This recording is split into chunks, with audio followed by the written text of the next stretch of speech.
How about this one? And then, oh, another battle video, sure. So this one is No Man's Sky in 2025 is a completely different game by gameranx 3 weeks ago. Okay. I mean, I remember the hype, I remember the disappointment and the drama. I then watched the Internet Historian video a couple years later that said that it's now a good game. Then in 2020 or 2021, I tried the game. I played maybe like 20 hours before I was bored. And since then I keep seeing people saying like it's so good, it's so much better, it's so great. And I don't know. I guess it was, I don't know if it's, I wouldn't say it's bad or anything. I understand that like now it's what it was supposed to be. I guess it's just not for me. It's probably what it is.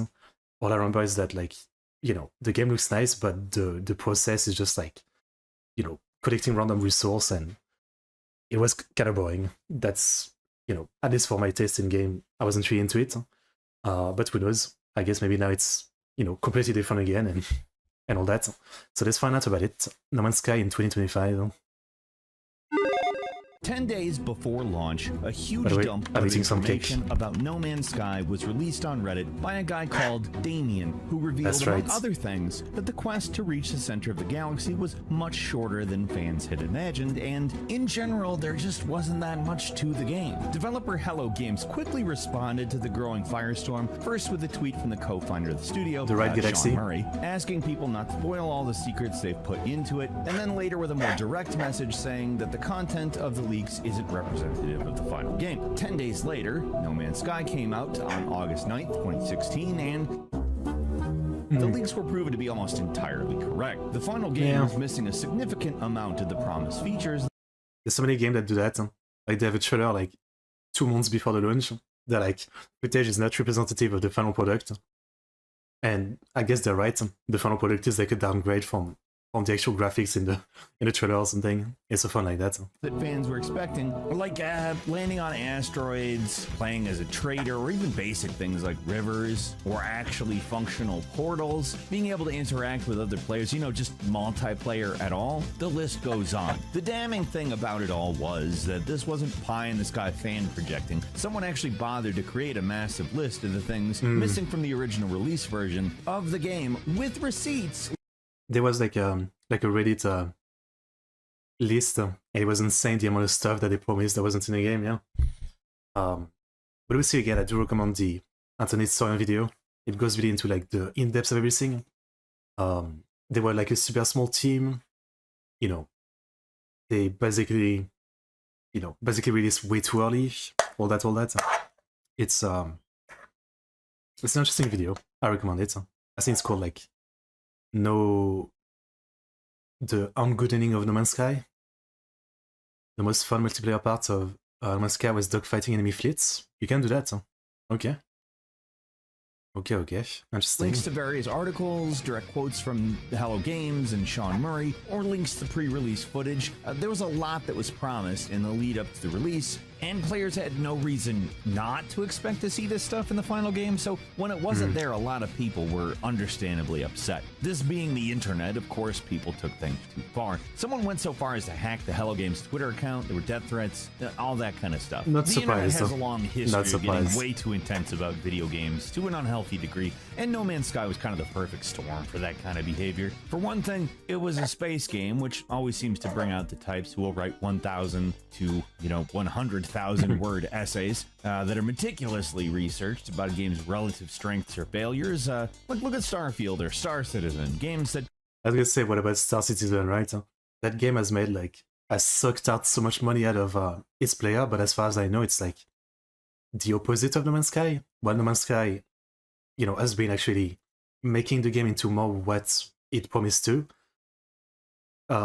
Star Citizen is like the opposite, where like it's been so long, so much insane amount of money, more than so many games ever, and yet what they've delivered I think is like so much less than what they promised. Just drawing some strangely intense dudes. That's what it is. Not an insult, just the truth. These guys do not play. Now, No Man's Sky got a lot of hype with Sony in charge of the game's marketing. There were commercials everywhere, and I mean everywhere. But at the same time, nobody really knew what the game was going to be. But what do you do was a meme for a reason. Nobody really understood what the actual game was. We were mostly seeing a lot of features and learning about the game's procedural generation, but the actual gameplay loop was left intentionally vague. That vagueness, combined with the intense marketing push, meant that there were a lot of people hyped for the game, imagining all the infinite possibilities they could dream up, along with a whole lot of other people who were just sick of hearing about it and thought all the marketing sounded like a lot of BS, so the entire game ended up being fertile grounds for drama, and oh boy was there a lot of it. Even with all the anger and confusion surrounding the leaks, the final product had to just at least be good, right? Well, unfortunately, it wasn't. Even looking past all the things the game was missing, there really was not a lot that was engaging there. If No Man's Sky had been released as an indie game on early access for $30, I don't think people would have minded it, but this is a $60 game that was backed by Sony.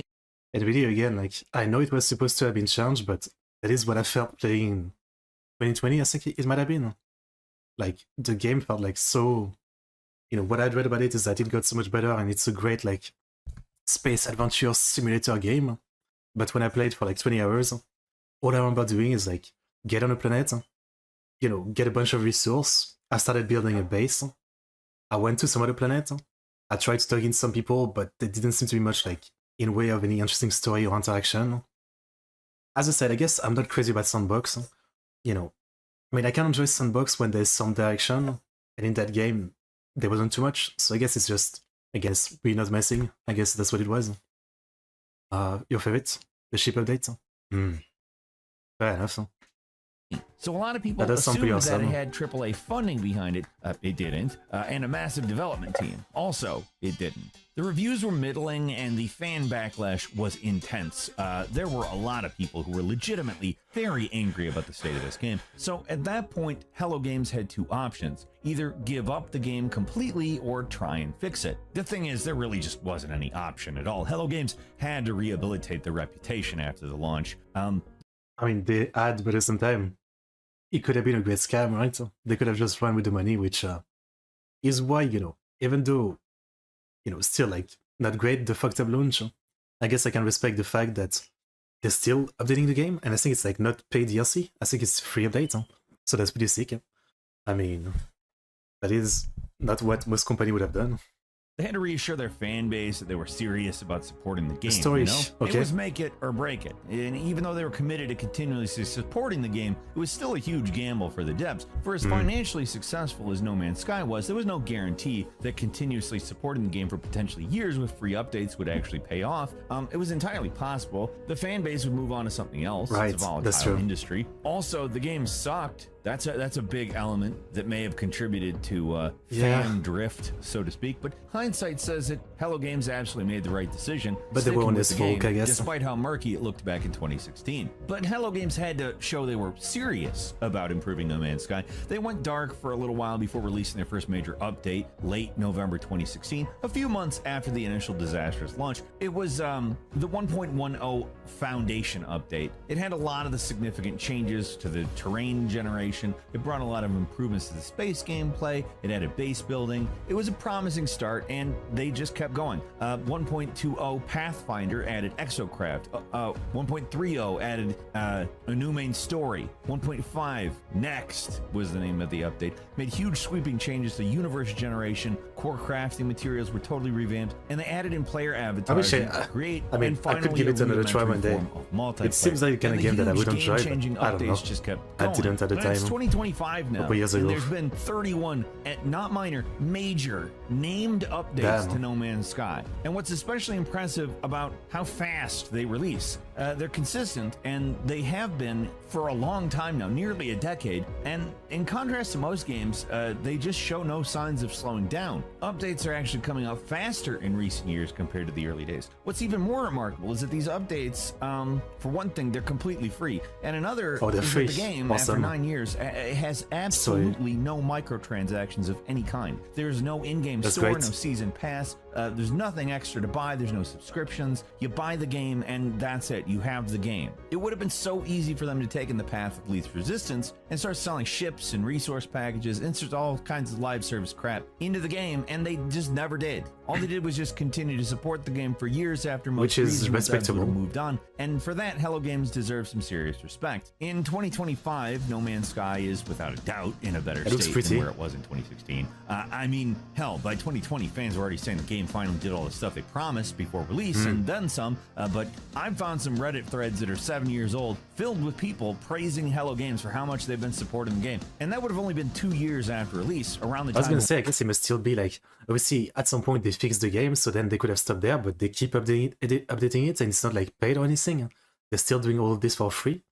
And as far as I know, they haven't released any games since then, so, you know, it's some crazy commitment. I guess they must still be making a lot of money from the game. By restoring the reputation, it's probably still selling, and it justifies continuing to update it. But when you think about it, like, this model for like a game like this of just constant like DLC-like updates, but for free, is really unheard of. I mean, imagine if more game company did this, like massive update for free. That would be pretty awesome. That would be pretty awesome. Seriously. Also let you mount a bunch of random mobs, just run around a massive slug. That's crazy. 1.50, the next update where they first added multiplayer, which was nothing compared to the Beyond update from 2019 that added full ambient multiplayer, up to 32-player support, and a multiplayer hub that expanded on the Anomaly space station. All these updates were so much bigger than what I've mentioned. There's tons and tons of these things, and not all of them make some gameplay changes. The game seems cool, fair, I mean. but a lot of them seems like I would enjoy Beyond it. was one of the biggest, along with the added multiplayer support. They added VR support. They completely revamped missions and the tutorial. They heavily rebalanced gameplay and the tech trees, new aliens, new NPCs, creature writing. Seriously, the list keeps going. And that was one update. And all this support completely revamped Hello Games and No Man's Sky's image. It's akin to how other games have managed to turn things around, like Final Fantasy XIV or Cyberpunk 2077. But the difference is that Hello Games isn't a massive developer. Even now, this far in, they're a relatively small outfit, which makes what they managed to do with No Man's Sky that much more impressive. Everything they've added up to this point culminates at update 5.50, the Worlds Apart 2 update, the 31st named update to the game, and the 233rd update overall. This patch, which was released on the 29th of January last month, January 2025, makes some pretty major changes to the way worlds are generated, making an even more varied and interesting universe to explore. As long as it makes money, I guess. The lighting system, which makes the game look much more dramatic and just flat out better overall. It looks great. They've added a ton of flora and fauna to large bodies of water, which now, by the way, have really dangerous sea creatures lurking in them, as well as special resources. They've added new biomes to existing planets, created entirely new planet types like ginormous gas giants, supersized terrestrial worlds, ice planets, ruined planets, and water worlds that are nothing but oceans. Along with that, they've improved water simulation to make the already good-looking waves even more realistic. They've improved compatibility for mods. They've finally added a way to sort items to your inventory. You can store extra ships in cold storage. There's new purple star types. As usual, it's a lot. I almost struggle reading these lists of updates. There's just so much crap here at once. It's constant support like this, too, that makes No Man's Sky the game that it is. One that is in a significantly better... It's funny, like, the only game I read patch note for is Enlisted, the World War II shooter I'm playing. And, you know, there's usually, like, you know, 20 items in the list, but, like, the first 3 or something are the only one interesting. Like, it's, like, improved lighting, improved, like, dirt detail, fixed a bug with where this gun doesn't shoot right. That's about it. Like, that's the only kind of, like, update patch that I read. Place than where it was when it was launched back in 2016. For all the praise I've been heaping on the game, it is important to keep things in perspective, though. All these improvements and updates make No Man's Sky a better game, but at the core, it's still essentially the same resource-finding game it was back in 2016, so, just with a much wider set of features to play around with. For all that they've added to the game, there's not a lot of depth to the gameplay. It's pretty surface level in a lot of ways. It's also got its fair share of bugs and quirks that get in the way of the fun sometimes, like how many of the new features included with this patch actually require you to complete the main story before you can actually access. I've never really done that, like when there's updates, you know, if there's a trailer or something, I might watch that, but I've never really like been into reading like, you know, like the list of change. I guess I'm more into playing the game to find them out, I guess, Nobody was playing it. Makes sense then. Things like gas giants and the water worlds and relic worlds, they're only found in purple stars, which only become available after you've completed the main story and engaged with the new short quest line that includes some of the new features of the patch. So if you just want to immediately check out a gas giant from a fresh save, that ain't happening, which seems odd, but the stated reason is because Hello Games doesn't want to interfere too much with the already created worlds. Only if you look around online, it's pretty clear a lot of these changes have affected player worlds and turns people beautiful paradise planets into swamps. It's kind of a messy situation right now, but that comes with the territory when you got a game that gets as updated as often as this one, and is also as old as this one at this point. There's gonna be rough patches, especially when something new drops. When No Man's Sky first launched, the universe was empty, planets were flat, lifeless places without much going on, good one and bit, space yeah. was pretty much just an empty expanse. Now, in 2025, planets are rich with life, there's unique biomes and greater visual variety. Space is full of NPCs, freighters, pirates, space stations. You can build a fleet, you can recruit companions, you can build a base, you can pilot a variety of vehicles. There's multiple storylines to follow, secrets to uncover, factions to work for or against. There's multiplayer that's transformed how people play the game. I don't know. Threats and anomalies and game. All this makes me want to play at the time. I would probably get bored fast again. Sky, it's staggering to behold. And it's Maybe almost one day. impossible to list. Seriously, I remember one thing and then there's like 10 more things I forgot about. The lists of updates are just daunting, like I said. After all this, I mean, we're past the point of forgiving Hello Games for the pre-release transgressions. Sure, Sean Murray probably could have cooled it with the high-flying promises. He's partially responsible for the unreasonable expectations, but Sony was also part of the problem. They pushed the game hard as a revolutionary new game and priced it at $60, which sets expectations way higher than an indie game that isn't quite complete yet. Like seriously, before No Man's Sky, Hello Games, they had Joe Danger 1 and 2. They went from making a $15 motorcycle platformer to a space game with literally infinite possibilities. Sony didn't help with the marketing, you know? It is an ambitious and it also leap. probably didn't help that they had a deal with Sony, and Sony was like, you're gonna say this, this, and this. How much of it was Sony and how much of it was Sean Murray? I don't know. How much of it was just getting excited and saying too much? How much of it was stuff they wanted to do? Anything Sony's an up for you? Actually just straight up a lie. I don't mean, really know. There's a lot of stuff that we don't know. They have But in some the good end, it games though. worked Last out. of Those Us, initial sales God are of probably what War. allowed Hello Games to continue to They support do make the good game at all. games. If the hype hadn't been there and the game didn't get to those kinds of sales at launch, it probably wouldn't be supported today. I mean, it's possible, but the big surge of money probably helped because according to Hello Games, they essentially had to release the game when they did because they were out of money. It was either push No Man's Sky out or cancel it. Sony wanted a 2016 release date, and Hello Games Censorship? gave it. The contradiction at the core of No don't know Man's about Sky that. is that, well, the game, it's good now. It wasn't when it first launched. Do we really want to reward developers for releasing bad games and then fixing them later? You could make the I mean, the way I think about it here is like, you know, sure, you can still like give them some shit for like, yeah, this isn't a good way to do things, releasing the game and it's not finished. Like, it's such an annoying practice that's only gotten worse these days. I mean, it used to be already kind of bad in 2016, but it's even worse now, right? Like, it's literally like a common thing. You almost expect it with every release. But at the same time, 90+% of the time, games that release like that don't get fixed or improved to the level of No Man's Sky, so you can press them for that. I mean, two things can be true at the same time. You know, like, that was a shitty release and that is a bad thing to do, but the way they fixed it should be what happens if game gets released unfinished, even though they shouldn't be released unfinished. You know. Yeah. Philosophical argument Censored mini that games. Developers and publishers you know should be about it. rewarded for pushing out unfinished games like CD Projekt Red did with Cyberpunk. Praising a game that's improved is giving publishers the tacit endorsement to keep putting out Intersection of broken Fire and Emblem? unfinished games at launch Why? because everyone will look the other way if the game is fixed. It's an argument I understand. It is the same thing with Cyberpunk. I did stream Cyberpunk like a year ago, and I said the same thing. Yeah, like what I love the game now compared to when I played it in 2021, 2020, whenever it came out. Like, there's this thing in my head that tells me, like, you know, I should still not like it, even though it's great now. I should still not like it because, you know, it is such an annoying, fucked up, like, trend of releasing unfinished game like that, you know, and then winning back the fan base later on by just making the game good. And we want to forgive them because now the game is great, but at the same time you still want to hate them because, like, stop releasing unfinished game. I mean, it's really like a complex thing. And right now, with how things are, like, it's not stopping. We're literally in the worst of it. I mean, constantly gaming news is about like some game releasing, being broken, being bugged out, and all that. Remove skinship minigame where you put your allies, your siblings swim shoot for your units. And half the DLC just because the card game wasn't released internationally. Interesting.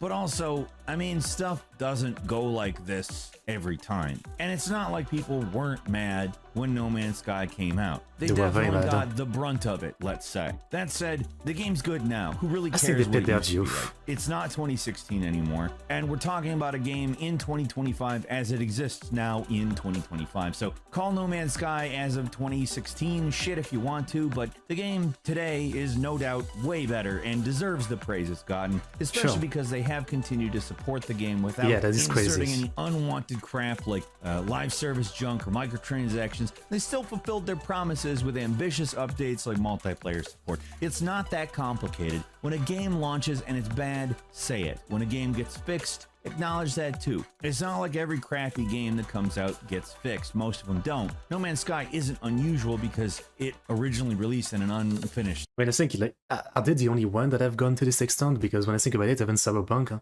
there's a lot of stuff that didn't happen, right? Like, you know, it's not like Cyberpunk, despite the absolute shit show, which was probably even worse than No Man's Sky. I mean, Cyberpunk, you know, was literally delisted on PlayStation and stuff like that for how bad it was.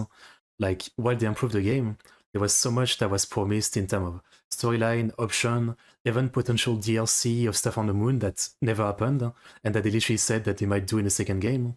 So I think No Man's Sky, the way for like 9 years they've kept not only improving the game to what they promised, but even beyond that, that's probably like the only game to this level to do it. But Cyberpunk, really, there could be a lot more they could have done. I mean, it's already good what they've done, but, you know, having played it, there could be a lot more they could have done. And also having seen what they have talked about and what they might have done. Yeah. Because they improve things after fan complaint doesn't excuse them for turning them into a trusted company. I agree. Like, in a way, you could say the same with, like, CD Projekt Red, yeah, like, even though now people have better, like, view on them because they fixed the game, until they release another game and it release finished, I guess you shouldn't trust them again, yeah? Like, next time they release a game, Halo Games or CD Projekt Red, you should not buy it right away. You should wait for it to release and see if it's finished. Like, you should not give them that trust. Even though they fixed the old game, I don't know. Don't trust them right away. Community literally begging the dev to make some updates paid so they can support the studio. It's a weird case because the complexity jump between their project and their new game is pretty scaled down. It's an open world medieval sandbox. Oh, sounds good. Sounds good. It's unusual because they didn't just spend years fixing it, they continued to support the game which are far past the point where they reasonably I guess that will be the one. This isn't just a game for these guys. No Man's Sky is clearly a labor of love, and while it's not a game that's going to be everyone's cup of tea, that's what Hello Games wanted to make, and that's the sort of unvarnished enthusiasm you just rarely see in games as high profile as this. So let's give them a little salute today and leave us a comment, let us know what you think. If you like this video, I mean, one day I'll give it another try. I don't think it's gonna be anytime soon because I'm still remembering, you know, my boring experience from some years ago. But maybe in a couple more years when there's even more updates, who knows? Maybe I'd play it again. I mean, maybe I would give it another try because a lot of it seems awesome, but I don't know. Alright, here's the link.